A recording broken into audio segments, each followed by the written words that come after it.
উৎসব কিংবা অতিথি আপ্যায়নে এমন সুন্দর একটা ডেজার্ট যদি তৈরি করা যায় তাহলে তো কথাই নাই, মেহমান খেয়ে হবে মুগ্ধ আর আপনি এত প্রশংসা পাবেন, মন ভরে যাবে। হ্যালো এভরিওয়ান, আসসালামু আলাইকুম। সবার উপর শান্তি বর্ষিত হোক।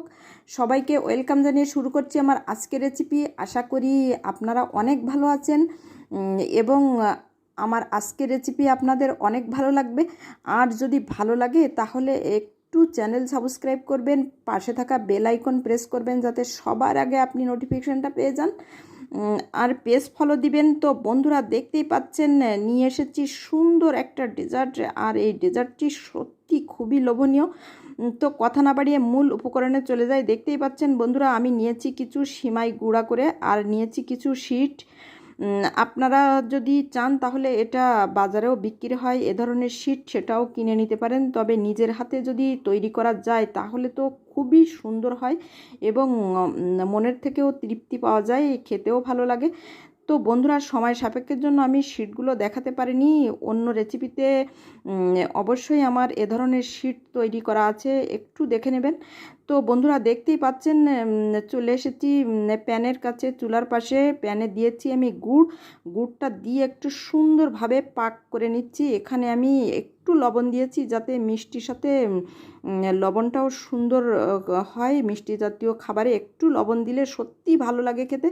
তো বন্ধুরা দেখতেই পাচ্ছেন গুড়ে সুন্দর পাক চলে এসেছে। এখন আমি এখানে দিয়ে দিচ্ছি সেই নারিকেল একদম ফ্রেশ 1 কাপ নারিকেলটা দিয়ে ভালোভাবে নেড়ে চেড়ে একদম লাল লাল করে নিয়েছি। সুন্দর একটা স্মেলও বের হয়েছে। তো বন্ধুরা নারিকেলটা একটু আটা আটা ভাব আসলে নামিয়ে নেবেন। আমিও নামিয়ে নিয়েছি এবং এটা এখন ঠান্ডা করব। তো দেখতেই পাচ্ছেন এখন আমি পিঠাটা তৈরি করছি। এটা আমি আইসক্রিমের শেপ দিব, আপনারা চাইলে অন্য শেপেও করতে পারেন। তো আমার মনে হয়েছে যদি একটু কোন আইসক্রিমের মতো শেপ করা যায় তাহলে দেখতেও হবে ইউনিক, খেতেও হবে অন্যরকম।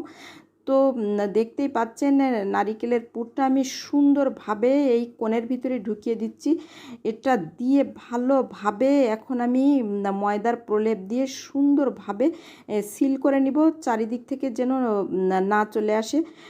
তো বন্ধুরা আপনারাও ঠিক এভাবে একবার হলেও ট্রাই করবেন, দেখবেন কতটা মজার একটা জিনিস।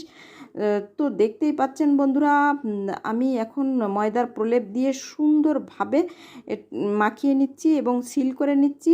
ফাইনালি সিল করব একটু ভালোভাবে সিমাইয়ের ভিতরে দিয়ে।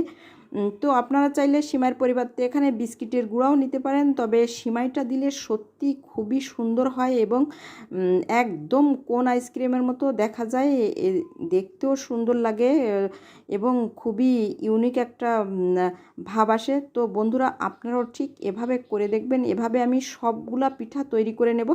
তো দেখুন কত সুন্দরভাবে আমার পিঠাগুলা তৈরি হয়েছে। এখন আমি এটা তেলে হালকা ব্রাউন করে ভেজে নিব। তো বন্ধুরা একটু ডুবো তেল নেওয়ার চেষ্টা করবেন আর তেলটা হাই হিটে গরম করে নেবেন, তাহলে খুবই সুন্দর হবে। কারণ পিঠাটা আমি খুব একটা ভাজবো না, একটু হালকা ব্রাউন করে উঠিয়ে নিচ্ছি। তো আজ এ পর্যন্ত, নেক্সট কোনো ভিডিওয়ে আবারও হাজির হচ্ছি। সবাই অনেক ভালো থাকেন, সুস্থ থাকেন। সবার সুস্থতা কামনা করে আজকের মতো বিদায় নিচ্ছি। আল্লাহ হাফেজ।